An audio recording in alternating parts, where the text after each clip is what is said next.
días a todos y muchas gracias a SEU por invitarme a este espacio en el que poder compartir mis reflexiones sobre este tema, y espero que entre todos podamos ir juntando las diferentes piezas que yo os voy a ir contando para que podamos entender por qué el espiritismo puede ser una enseñanza universal, que es un título muy interesante para los tiempos que corren últimamente, en lo que parece que lo personal, lo individual, va cobrando como más peso que lo universal y lo general.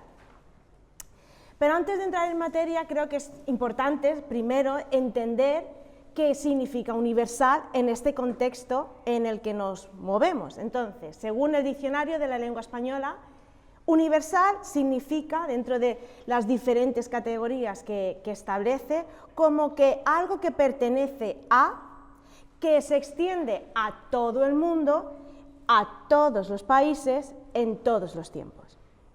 Partiendo de esta simple definición, podemos decir que el espiritismo puede considerarse una filosofía universal porque trata sobre temas que afectan a todo el mundo, a todas las personas, en todos los países, a lo largo de la historia de la humanidad, en todas las épocas.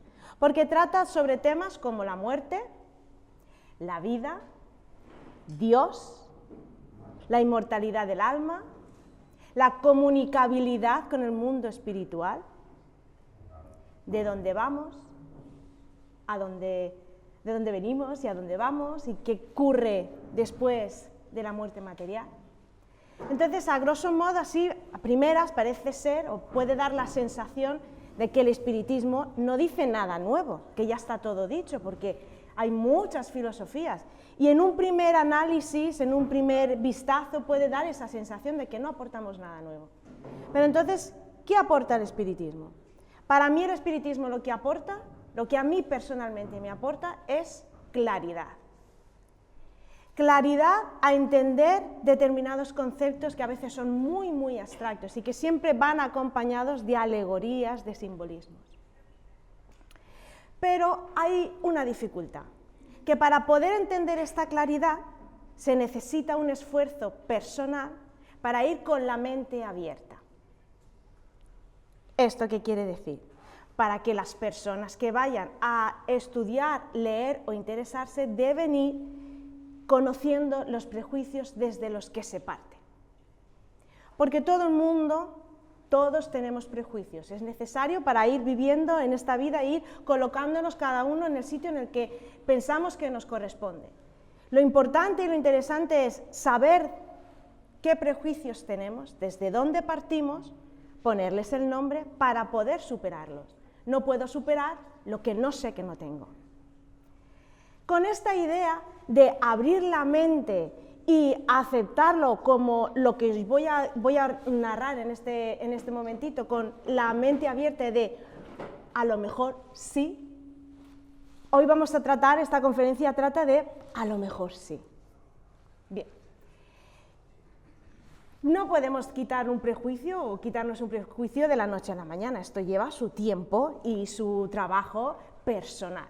Entonces yo vengo con la idea de hacer un experimento hoy, en este momento, a ver si nos sale. Si nos sale, perfecto, somos maravillosos, y si no nos sale, pues tendremos que practicarlo un poquito más, que no pasa nada.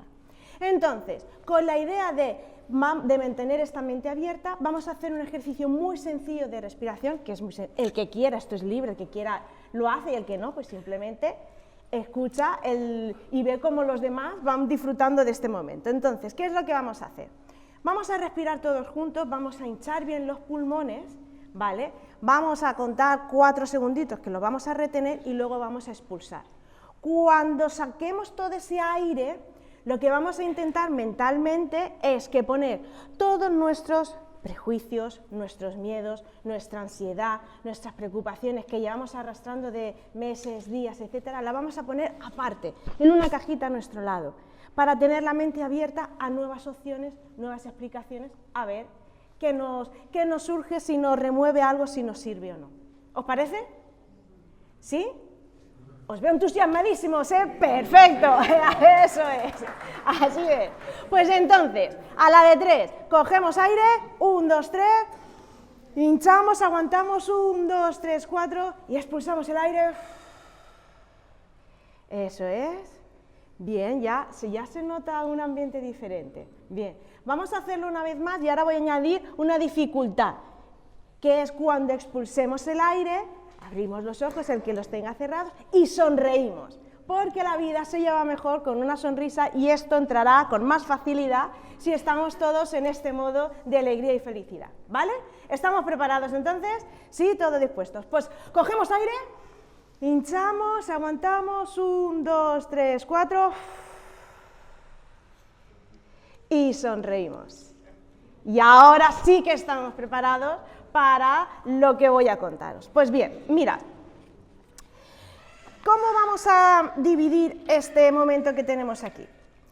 Yo lo voy a presentar, voy a daros como pequeños trozos de un puzzle, ¿sí? Y mentalmente vais a ir, o vamos a intentar entre todos ir encajando esas piezas a ver cómo va funcionando todo y cómo puede ser el espiritismo considerado como una enseñanza universal, porque vamos a ver qué es lo que nos puede aportar a todos esta gran doctrina bajo mi entender. Voy a dividirlo en 3 bloques. El primer bloque vamos a hablar de la procedencia, de dónde viene esto del espiritismo, de dónde surge y de quién es, ¿no? También a veces es importante saber de dónde venimos. Luego hablaremos de los conceptos básicos en los que se basa el espiritismo, pero muy pinceladas para ir entendiéndolo y hacernos una idea general. Y por último vamos a hablar de la caridad, que es algo fundamental, que incluye muchos aspectos. ¿Os parece bien? Perfecto, pues maravilloso. Empecemos con la procedencia. Cualquier filosofía, cualquier religión, cualquier científico, cuando se observa un hecho que le llama la atención, lo que hace es que observa ese hecho. Lo observa, lo analiza, experimenta, concluye y comparte sus conclusiones. Y en ese compartir se le pone un nombre. Para que me entendáis por dónde voy. Por ejemplo, el pensamiento socrático. ¿De quién es? De Sócrates. El psicoanálisis de Freud. ¿De quién es? De Freud. El racionalismo de Descartes. ¿De quién es? De Descartes. El atomismo de Demócrito. ¿De quién es? De Demócrito. Pero en el espiritismo hay algo muy peculiar, porque pone espiritismo Allan Kardec. Y Allan Kardec no es una persona, no es el nombre de una persona, es un seudónimo. Entonces, no es de Allan Kardec, y ahora veremos el por qué. Cuando surgieron estos fenómenos que para algunos puede ser paranormal, sorprendente, fantástico, espiritual, lo que ocurrió realmente es que el mundo espiritual estaba llamando a la puerta, y estaban diciendo, estamos aquí. Y además ocurrió algo que es que estaba sucediendo en diferentes partes del mundo. Cronológicamente se establece que primero surgió en Estados Unidos con las famosísimas hermanas Fox, luego parece que dio un salto, no se sabe ni cómo ni por qué, a Europa, en Francia, con algo también sumamente conocido como son las mesas parlantes. Y luego parece ser que de Europa dio un salto al sur de Estados Unidos, Brasil, Colombia, etc. ¿Qué ocurrió cuando llegó a Europa con las mesas parlantes? Pues que hubo un grupo de personas que superaron su miedo a que los llamaran locos y decidieron investigar. Investigar cómo es posible que una mesa responda y dé un sí o un no. ¿Cuáles eran esas condiciones? ¿Cómo era posible que esto fuese así? Entonces, determinadas personas, en concreto un señor al que yo le tengo muchísima admiración, que se llama, que estoy convencidísima que todo el mundo conoce, Hipólito Rivail de Niçat. ¿Sí? ¿Os suena algo? ¿Sí? Vale. Pues este señor no era cualquier señor. Este señor era un científico, era un pedagogo, era discípulo de Pestalozzi, y no todos los que estaban en la escuela de Pestalozzi salían de allí dispuestos a enseñar esta nueva doctrina en sus países. Eran personas que tenían un conocimiento profundo de lo que es la educación, profundo en diferentes áreas. Pues este señor que se encargó de establecer el sistema educativo en Francia siguiendo este método, decidió investigar esto. Porque para él, persona racional, científica, una mesa no podía responder. Había algo más. Y entonces él preguntó, y preguntó, y preguntó, y preguntó en 1000 preguntas. Y preguntó lo que la humanidad siempre ha querido saber, pero siempre ha estado rodeado de esos simbolismos. Este señor cogió, Hipólito, analizó la información, la cotejó, la contrastó, la estudió. 1000 preguntas de 1000 centros distribuidos por todo el mundo, sin inteligencia artificial que le sirviera para categorizar, para dividir, para establecer el orden. Él solo con otros compañeros establecieron lo que hoy se conoce como la doctrina espiritista. Pero lo importante es que el origen se dio cuenta que no era suyo, ni eran de las mesas, ni eran de las personas que recibían esos mensajes. Porque había veces que recibían comunicaciones, explicaciones de este mundo espiritual que denotaban un conocimiento profundo de la psique humana y podían venir de adolescentes, de personas que no tenían una gran cultura. Pero por otro lado podían recibir mensajes de personas que tenían un gran conocimiento y sus mensajes o las comunicaciones o lo que recibían podía ir en contra de lo que estaba demostrando la ciencia. Por lo tanto, ¿de dónde viene esta información? La información proviene del mundo espiritual. ¿Y esto qué quiere decir? Que no hay nacionalidad. En el espiritismo no hay un de, porque no es de todos. Es del mundo espiritual que vino a despertar nuestras conciencias. A decir, señores y señoras, estamos aquí y hay algo más.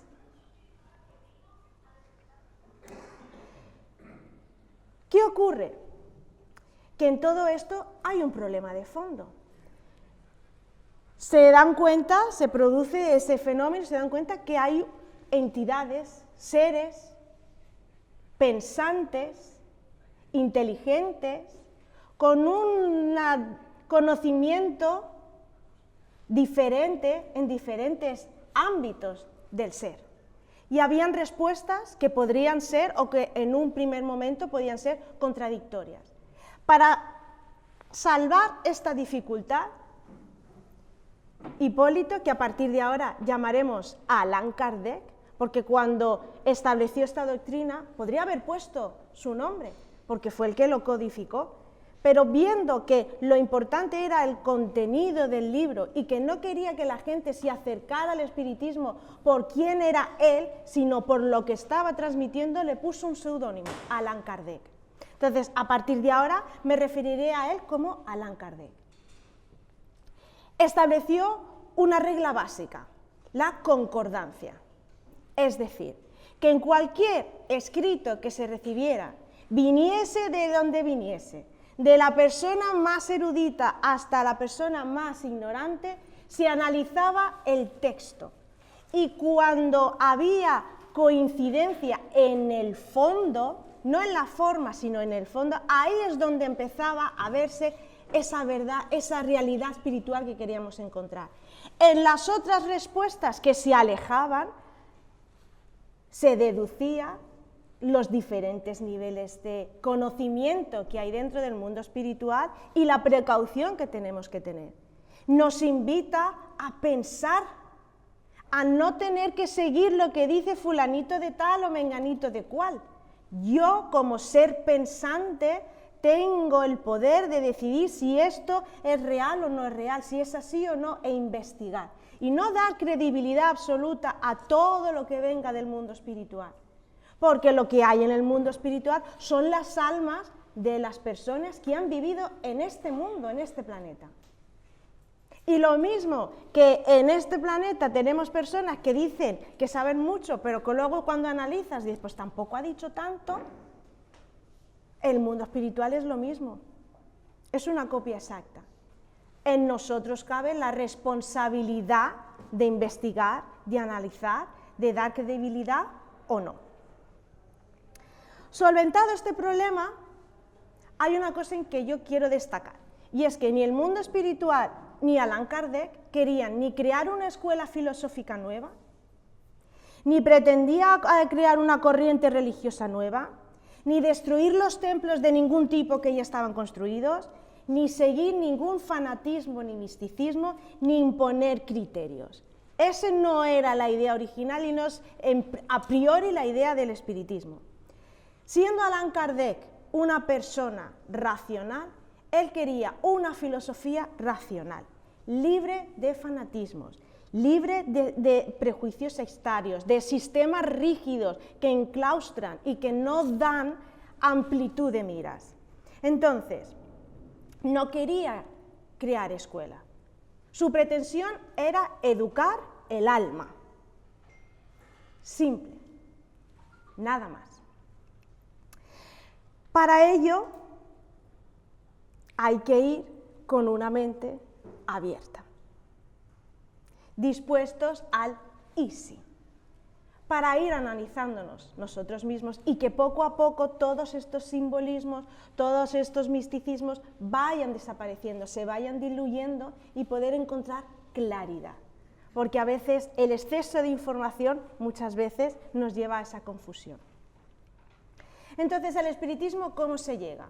Al espiritismo se llega por una convicción personal. Ni se espera ni se requiere una fe ciega absoluta en todo, porque esa no es la idea original. No va en contra de ninguna creencia existente, porque cuando las personas ya dejan de tener la necesidad de tener los símbolos caen solos. Entonces, siguiendo la enseñanza de los espíritus superiores, Allan Kardec ofrece un conocimiento para que poco a poco esa información vaya calando, vaya formando parte y de una forma natural, simple, sin miedos, todos esos símbolos se vayan diluyendo.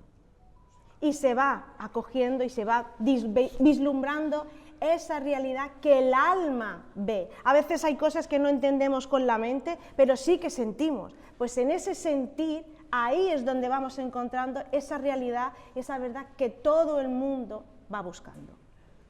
Por tanto, es una filosofía que es compatible con cualquier filosofía espiritualista, porque trata sobre Dios, sobre la inmortalidad del alma.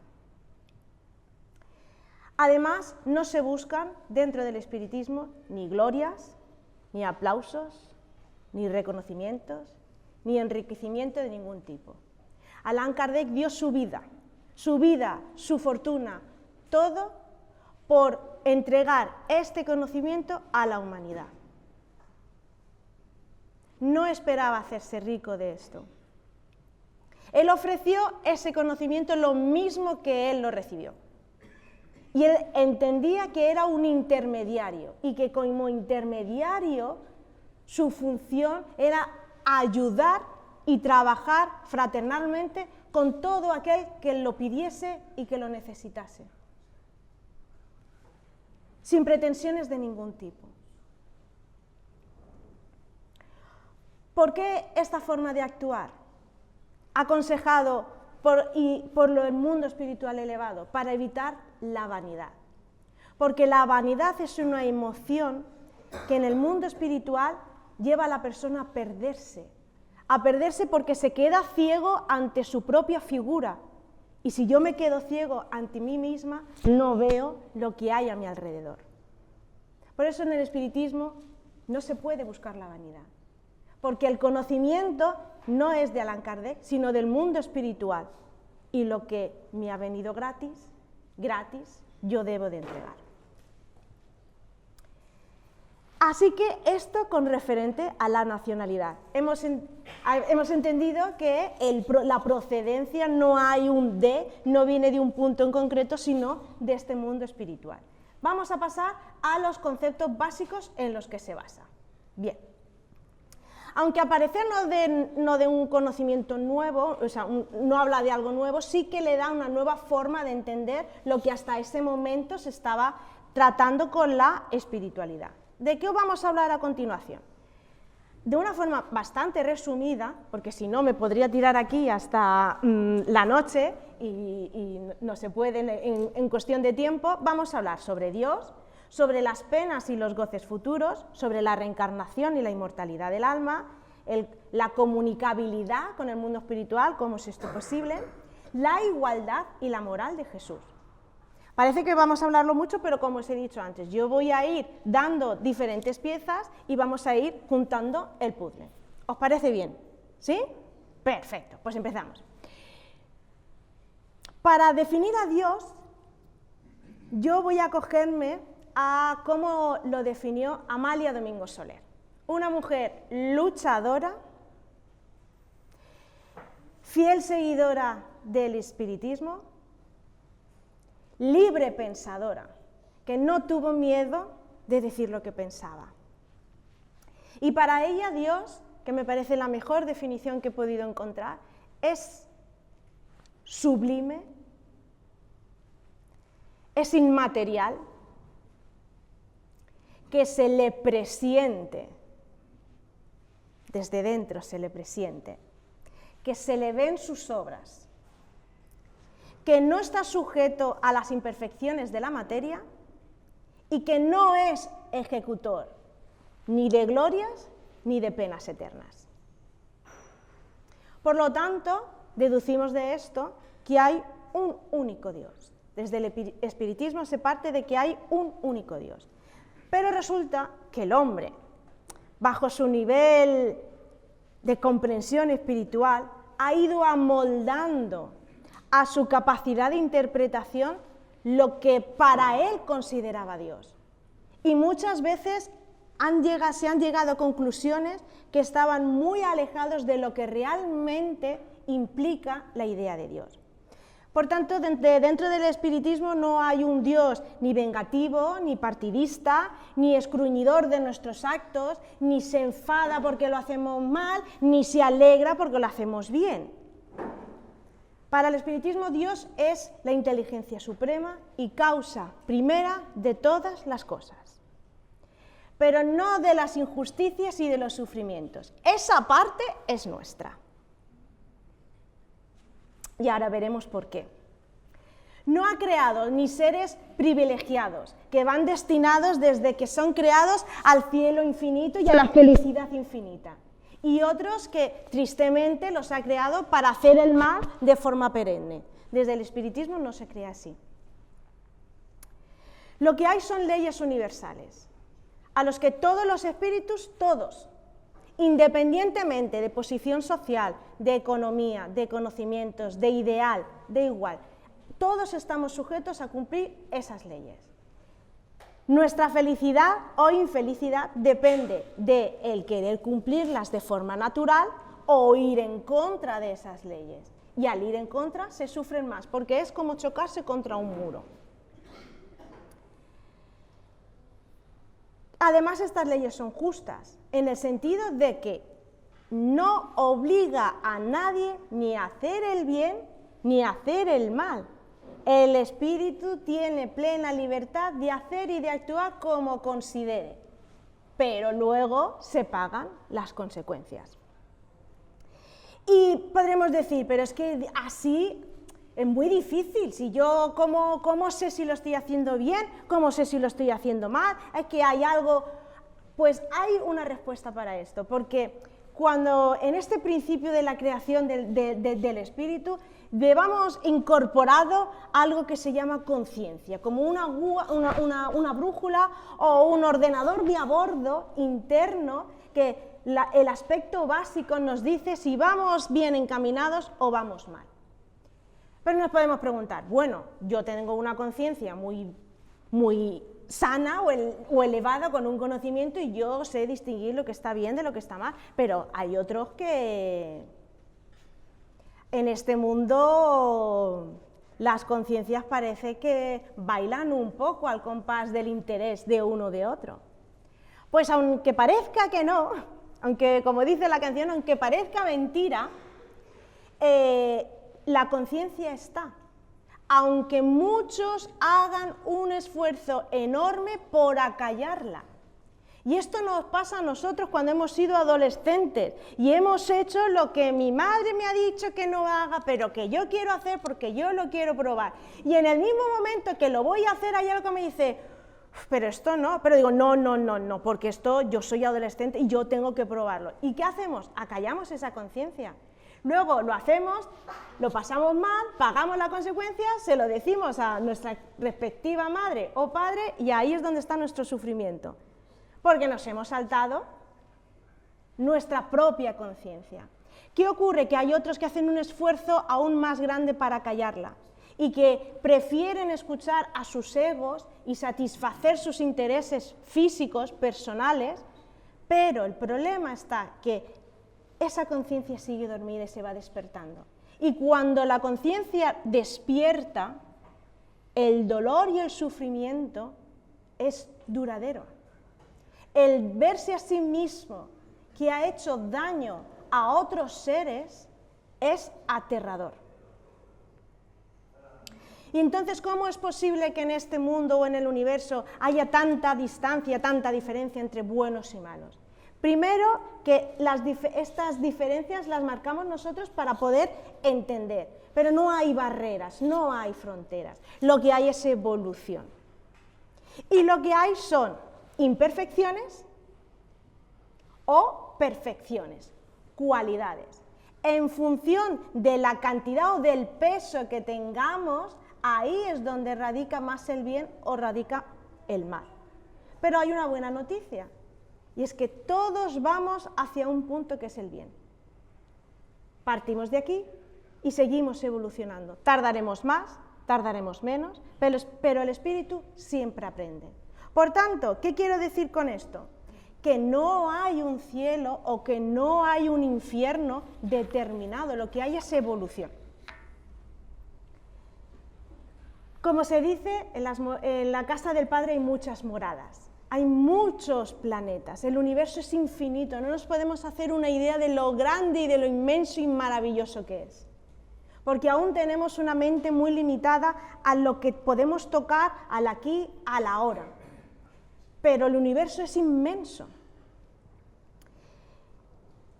Los espíritus van a los lugares en los que se sienten atraídos por sintonía, porque hay una ley de atracción.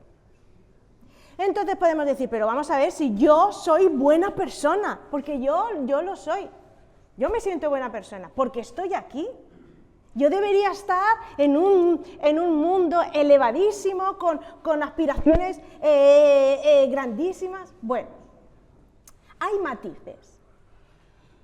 En los mundos que realmente se vive con la ley de Dios, con una paz constante, con una serenidad, con un deseo constante de fraternidad, de comprensión mutua y de análisis objetivo de nuestra conciencia, de nuestros actos, los espíritus que no son iguales se sienten incómodos. Por eso no es que, como se dice, Dios ha cerrado tal puerta o no me deja ir, no es Dios. Hay una ley que si yo no voy acorde a ese lugar, no entro, no porque no quieras, porque yo no me siento cómodo en ese ambiente. Y voy a poner un ejemplo que nos pasa a nosotros desde que nacemos hasta que fallecemos. Cuando somos pequeños nos encanta ir a un parque, correr, saltar, tirarte, revolcarte, tirar al uno de la chaqueta, me escondo, me pilla, no me pillas, qué divertido, gritos, alboroto. Eso es, a los niños es lo que les gusta, ¿verdad? ¿Verdad? Sí. Pero ese niño va creciendo Y llega la adolescencia, la maravillosa adolescencia. Y en ese momento el parque ya no mola, ya es un rollo. Es que esos son de bebés. Y yo, no, ¿para qué voy a ir a un parque? Eso ya no me gusta. Entonces ya, a los parques ya no voy. ¿A dónde voy? A otro ambiente. En un ambiente más distendido, en el que todos somos iguales, nos reímos, bailamos, no me hacen pensar mucho, no me hacen escribir mucho, plena libertad. Hay adolescentes que les gusta ese ambiente, otros irán a un ambiente más deportivo, otro más artístico. Pero conforme vamos creciendo y llegamos a ser adultos, ya los parques ya molesta el ruido. Ya los niños ya agotan, cansan, los ves subir y bajar y nos saturamos un poco. Pero con los adolescentes sí, yo os invito a ir a una discoteca de adolescentes, a ver cómo os sentís. ¿Cómo nos sentiríamos? Desubicados, completamente desubicados, porque hablan diferente, se mueven diferente, bailan diferente, que antes era como más tranquilo y ahora es todo como muy atlético, ¿no? Muy movimiento por aquí, movimiento por allá, y te sientes desubicado. Como adultos, ¿a dónde vamos? Como niños, ¿a dónde vamos? Como adolescentes, ¿a dónde vamos? A sitios donde nos sentamos cómodos, porque vamos vibrando todos en la misma sintonía. Y cuando estoy en un sitio en el que no vibro, me siento fuera de lugar. Y estoy deseando buscar una excusa para salir. A mí me han invitado a ir, pero es que yo no me siento aquí, no estoy cómodo. Y en el momento que hay, desaparezco. Y en muchas reuniones familiares, bomba de humo. Irene, ¿dónde está? Ha desaparecido. Pues si esto lo tenemos aquí, en esta parte más material, ¿por qué va a ser diferente en la parte espiritual? Entonces no es un Dios que nos castiga, nos dice, tú no puedes, es que nosotros no estamos preparados aún para ese nivel de conciencia. Ahí es donde está la diferencia.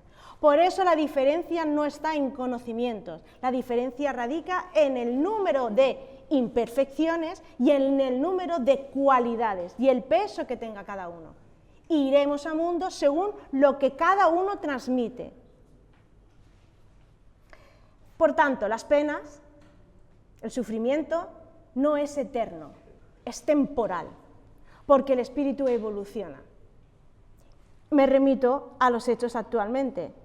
El hoy de ahora, con la edad que tenéis actualmente, porque veo que hay una edad muy diversa, y esto está muy bien, el hoy de ahora, ¿es el mismo que el de hace 5 años? ¿Sí? ¿No? No. ¿Y el de hace 15? No. ¿Y el yo de ahora es el mismo de que cuando erais adolescentes? No. Yo he cambiado mucho.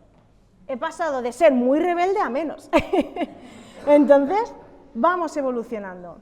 Por tanto, las penas no existen. Eternas no existen. Lo que existe es evolución constante.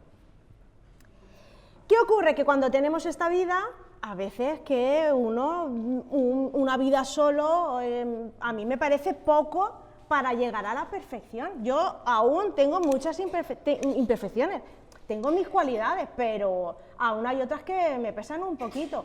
Una sola vida para quitármelo todo, a mí como que me agobia, no me da la vida. Como se dice, ¿qué es lo que hay? Más posibilidades, más vidas. Por tanto, hemos vivido antes, estamos viviendo ahora y viviremos en un futuro.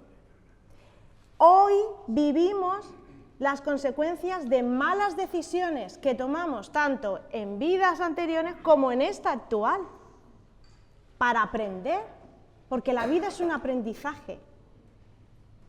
Y es un aprendizaje del alma, acompañado con otras personas, acompañados con otras circunstancias. Por tanto, la muerte es un tránsito, no es un adiós, no es una despedida. Y esto tiene un alcance muy importante, porque significa que mis seres queridos, aquellos a los que he querido con profundidad, no los he perdido. Los sigo teniendo. Y puedo ponerme en contacto con ellos y puedo sentirlos. Y cuando llegue mi momento, me reencontraré con ellos. ¿No es esto maravilloso? Independientemente de si lo ha hecho bien o lo ha hecho mal.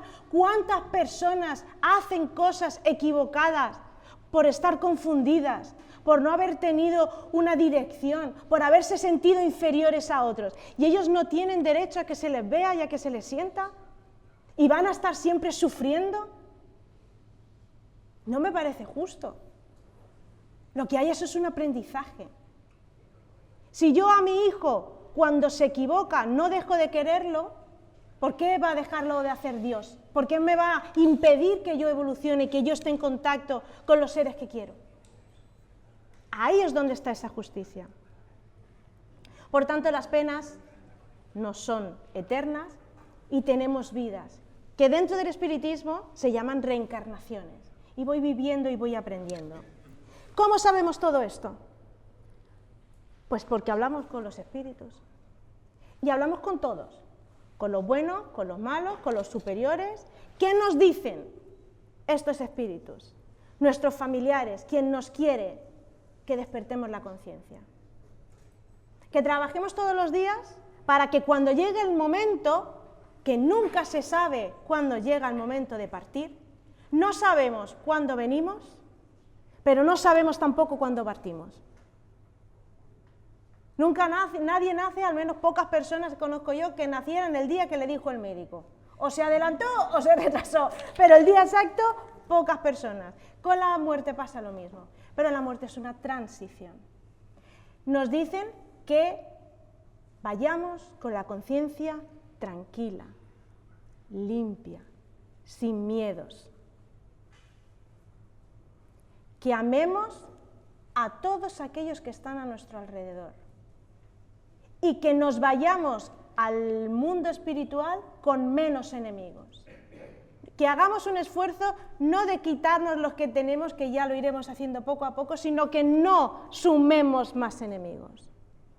¿Y qué vemos del mundo espiritual que sufre? Estos espíritus que se les llama imperfectos, enfermos, que en eso estamos todos. Lo que vemos es ese sufrimiento porque se quedan anclados con el odio, con el rencor, con el deseo de venganza. Ahí es donde está el infierno. En lo que cada uno transmite. Si entendiéramos las palabras de Jesús, a cada uno según sus obras, entenderíamos que todos sufrimos las consecuencias de nuestros actos. Y ahí es donde veremos ese cielo o ese infierno si no despertamos. Por tanto, el espiritismo nos da las herramientas para el cambio, para la liberación de nosotros mismos. Por eso os decía al principio que tenemos que coger el espiritismo con una mente abierta, porque muchas veces nos limitamos a nosotros mismos. No es que yo pienso que esto es así porque mi entender me dice que es así. Bien, pero hay que abrirse a otras opciones. ¿Y si? Porque si yo no hago ese y si, no voy a ver muchas veces las meteduras de pata que yo cometo. Porque a veces lo hago sin darme cuenta. Pero tengo que hacer un análisis y ser objetivo. Y ahora vamos a pasar a algo que me parece muy importante también, que es el tema de la igualdad. ¿Cómo es posible plantear esto de la igualdad dentro del espiritismo? Pues hay una explicación muy sencilla, muy simple, y es que cuando surgimos, cuando fuimos creados, cuando Dios nos creó a todos iguales, simples e ignorantes. Ahí está la igualdad. Todos partimos del mismo punto y vamos avanzando. Unos avanzan más rápido, otros con más lentitud, otros con idas y venidas, pero se avanza. ¿Cómo? A través del conocimiento o a través del sufrimiento. Esas son las dos opciones que hay. Cuando uno empieza a comprender, se da cuenta que el otro no es el enemigo soy yo. Y muchas veces yo misma soy enemiga de mí misma. Y como yo a mí misma no me aguanto, pues como no me aguanto, no aguanto a nadie más. Y hago para que los demás no me aguanten y busco la excusa de es que nadie me aguanta. Pero en el fondo, ¿quién ha empezado? Yo. Porque yo no soy capaz de aceptarme como soy. Porque ni tengo el pelo perfecto, ni el cuerpo perfecto, ni soy lo suficientemente alta, ni lo suficientemente inteligente, ni sé hablar como tal, ni sé hablar como cual, y entonces no me acepto, y ahí es donde está mi sufrimiento. Pero todos partimos desde ese mismo punto. Partiendo de esto, el espíritu no tiene género, ni es hombre ni es mujer. Tomando el punto de la reencarnación, hoy nacemos como hombre y mañana naceremos como mujer. No hay espíritus que se han dedicado eternamente a vivir como hombres, ni espíritus que se han dedicado eternamente a vivir como mujeres. Entonces, no hay una diferencia en el mundo espiritual. La única diferencia que hay, son las diferencias morales. Es lo único que diferencia a unos de otros, no la apariencia física. Y desde el mundo espiritual se trabaja en equipo. ¿Con qué? Teniendo en cuenta esas cualidades. Las diferencias las marcamos nosotros, por convenciones sociales, por miedos, por desconocimiento, por la razón que queráis. Y como demostración de que para Dios, seas de donde seas, es lo mismo, a lo largo de la historia de la humanidad han venido hombres y mujeres con inteligencias brillantes para hacer avanzar la humanidad.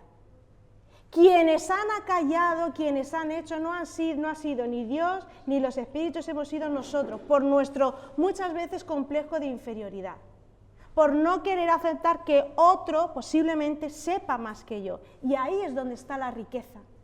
¿Qué más da la apariencia que tenga? ¿Qué más da el color de la piel? Por eso hay inteligencias maravillosas en todas las culturas, no en una única, sino en todas.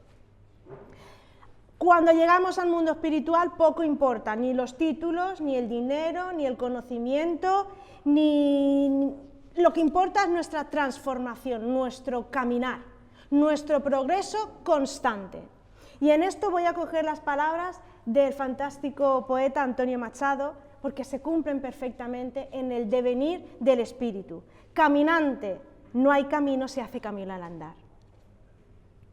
Y para ese caminar y que nos fuese más fácil, hemos recibido mensajeros, maestros, en todos los tiempos, en todas las culturas, en todos los espacios.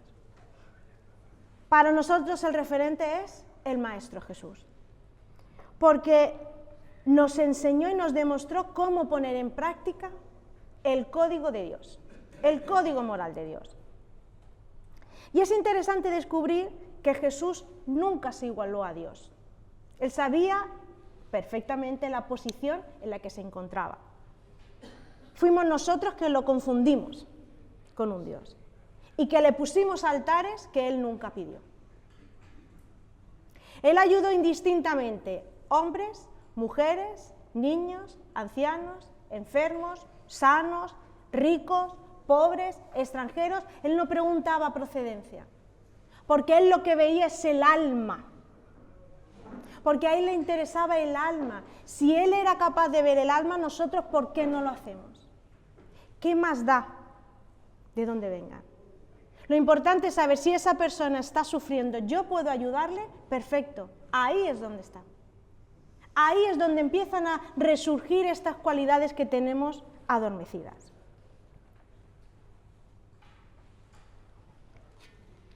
Por tanto, ¿qué nos enseñó Jesús? La caridad. Desde el espiritismo se sigue a Jesús por la moral que enseñó, por los ejemplos vivos que dio. Y con esto pasamos al tercer bloque, que es la caridad. Cuando lleguemos al plano espiritual, como he dicho, no va a haber nadie que nos diga, tú has sido bueno, arriba, tú has sido malo, abajo, tú has sido regulinchi, pues tira un poco más para la izquierda, tú pues un poquito más para la derecha. No funciona así. Como he dicho, tenemos una conciencia. Y esa conciencia no nos va a preguntar si hemos sido educados, si hemos sido buenos con los que nos caían bien, porque eso es fácil. No nos va a preguntar, en el caso en el que nos encontramos, si hemos divulgado muchísimo el espiritismo o si hemos convertido a muchos al espiritismo. Nuestra conciencia no nos va a preguntar eso. Lo que nos va a preguntar realmente es, ¿a cuántos de mis hermanos he ayudado? Y ahí es donde veremos nuestras faltas y ahí es donde estará nuestro cielo o nuestro infierno. Por tanto, ¿qué nos ha enseñado Jesús? Que la caridad es fundamental y que lo que salva al alma realmente es la práctica de la caridad. Porque es algo que puede hacer todo el mundo, independientemente del origen, independientemente del credo que se tenga. Cualquier persona puede practicar la caridad, preocupándote por aquella persona que nadie se preocupa porque nadie lo aguanta o lo tolera. Cuidando de los seres, de las personas, de familiares cercanos que necesitan un socorro, una ayuda. Escuchando. Llevando una comida a alguien que lo necesite. Preocupándose. Ahí es donde está la caridad. Y en esto incluyo que da igual a qué Dios se rece, sino el bien que se hace. Por tanto, teniendo la caridad como bandera, se entienden que las divergencias es lo normal. No pasa nada pensar diferente. Porque las diferencias no radican en lo que se piensa, sino en las cualidades, en lo que es cada uno. Y muchas veces las diferencias vienen por una falta de conocimientos profundos del ser. No por nada más. Porque en el fondo, cuando todos nos ponemos a hablar, estamos hablando todos de lo mismo, usando diferentes palabras, pero el fondo es el mismo, concordancia. Por tanto, ¿es normal que haya divergencias? Sí. ¿Es normal que hayan divergencias dentro del espiritismo? Sí, por supuesto. Porque las diferencias radican, o deberían radicar, venir, del cómo se practica, pero el fondo es el mismo, es amar a Dios y es practicar el bien por el bien mismo. Ese es el fondo. ¿Con esto qué quiero decir?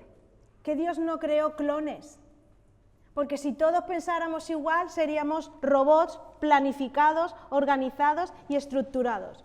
Y entonces, ¿dónde está la gracia de vivir? Si yo no me equivoco, si yo no me caigo y me levanto, ¿cómo voy a entender el sufrimiento del que tengo enfrente? Yo necesito sufrir para entender lo que es sufrir otra persona. Por tanto, las rivalidades vienen más por las formas. Y aún así hay que desecharlas. Porque no hay que imponer un criterio. Los criterios se comparten. Y hay que usar más la razón y la moderación en nuestros criterios, para ir con esa mente abierta y posibilidades al y sí. Y si me doy cuenta que este argumento no es válido, para mí no es válido. Y no pasa nada. Es válido para esa persona. ¿Le hace ser mejor? No, eso entra dentro de su conciencia. Pero yo no tengo por qué irme con un enemigo, ni generarme enemigos de forma innecesaria. Lo importante es hacer el bien. Y para ir terminando, la caridad es fundamental porque nos ayuda a ser solidarios, pero solidarios de verdad, porque teniendo la reencarnación, voy a usar una palabra, nos interesa. ¿Por qué? Porque cuando trabajo por el bien de todos, estoy trabajando por mi bien. Si yo levanto la voz contra las injusticias, contra los abusos, contra los egoísmos sociales, lucho por conseguir un mundo mejor para todos y para mí. Lo que no hago por los demás, no lo estoy haciendo por mí mismo.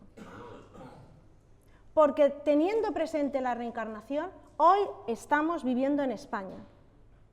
Pero mañana puede que estemos en algún país de África Puede que estemos en Rusia, en Afganistán, en Estados Unidos, en Colombia, en Perú. No lo sabemos. Porque, como he dicho al principio, el espíritu no tiene nacionalidad. Viene a la escuela a aprender. Este mundo es muy amplio y aquí hay para aprender durante siglos.